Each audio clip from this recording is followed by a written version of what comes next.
இன்னைக்கு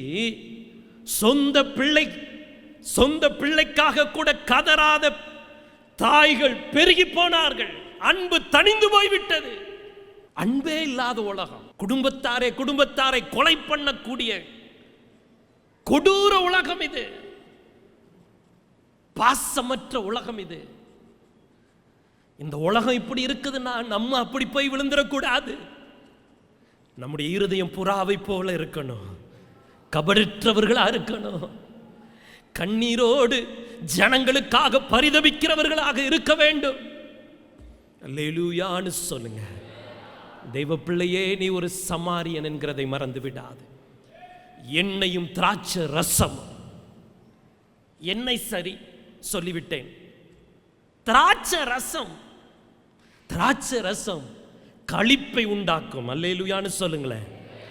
விசுவாசி என்னைக்கும் பேலன்ஸ் பண்ணக்கூடிய அறிவை பெற்று இருக்கணும். என்னை பிழியணும், கஷ்டப்படணும், மக்களுக்காக கதறணும், புலம்பணும், யுத்த வீரனா இருக்கணும். அது ஒரு பக்கம், அது எண்ணெய்.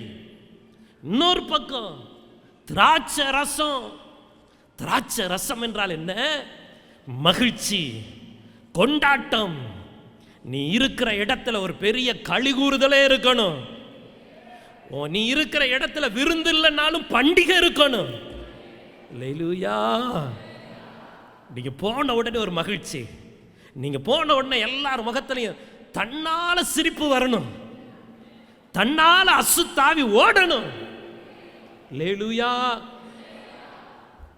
நிறைய விசுவாசிகள் நான் சொன்ன இந்த எண்ணெய் மாதிரி இருப்பாங்க, ஆனா திராட்சை ரசம் மாதிரி இருக்க மாட்டாங்க.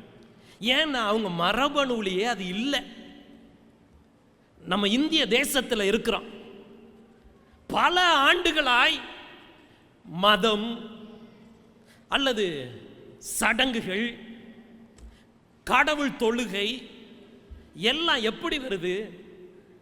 மற்ற மதங்களில் எப்படி இருக்குமோ அந்த மாதிரி இருக்கும். தேவ பிள்ளையே, அது மட்டுமல்ல, ஒவ்வொரு விசுவாசியும் திராட்சை ரசமா இருக்க தேவன் அழைத்திருக்கிறார்.